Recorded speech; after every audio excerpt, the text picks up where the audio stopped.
Diomaye président valeur yooyu lay doxal moo tax je m'y engagé et on s'engage à fond.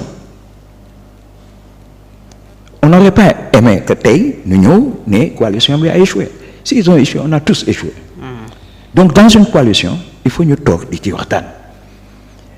Dans la coalition il y a beaucoup de têtes qui sont comme vous voyez même pas ils sont là derrière mais il faut ñu booleel il faut leur demander leur avis on doit être benn genre ou cabinet de consultance.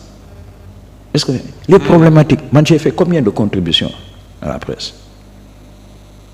wutuma ci dara j'ai fait des contributions et je continue à faire des contributions parce que parfois boo gisee ce projet qu'on soutient si parfois il doit faire war nga wàcc yoon bi war na nga tegaat yoon et c'est par nos propositions gouvernement bi warul wéet moi si c'était simplement docteur Cheikh Dieng da nga ko teg wàcce ko man j'ai pas de problème mais la manière les suspicions yàq der bi tout ça c'est ça qui nous a révoltés.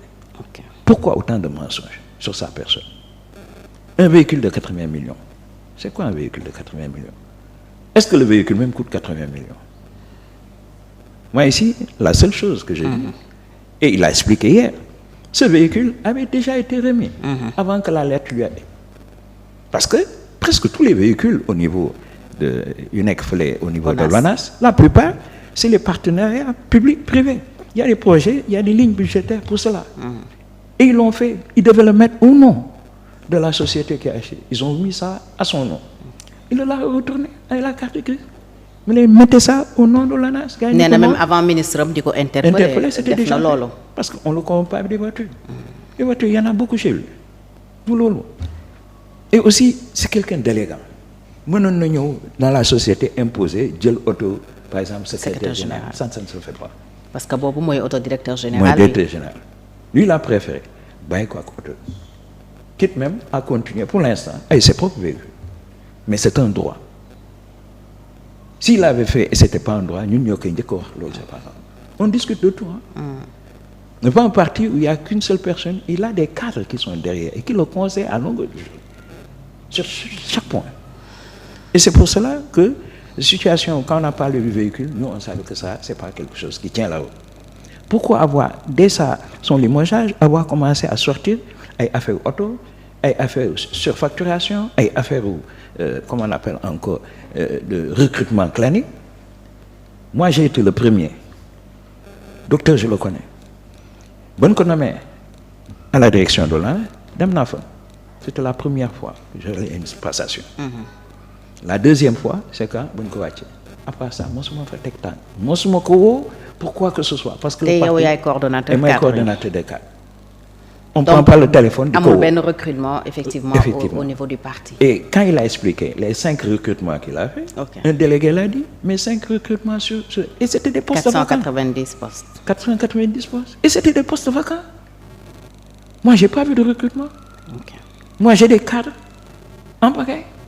Mais j'ai pas vu de recrutement. On l'a laissé travailler en paix. Côté boobu itam man balaa ñu koy wax man xamoon naa que loolu ay wax la. Troisième chose, on lui a parlé de l'incompétence, il y a eu le problème du véhicule, on a parlé du problème de recrutement clanique. Ban problème la ñu yëkkati encore, on a le problème du DAF.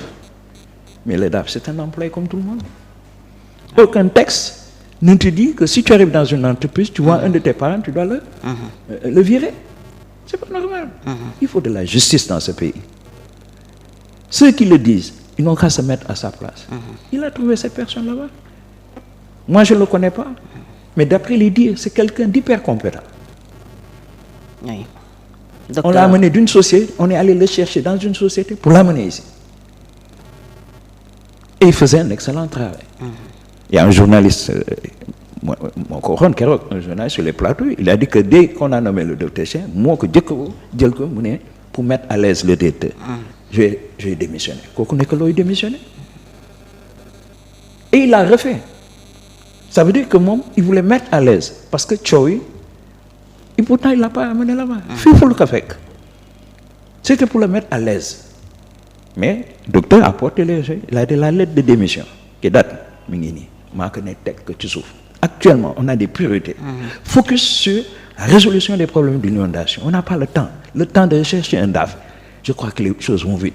Parce que n'oubliez pas, Dr Cheikh Dieng, bon qu'on nommé, il était à quelques jours, il était à quelques mois du Magal, quelques mois de la saison des pluies. On n'avait pas le temps de toutes ces choses de personnel et consorts.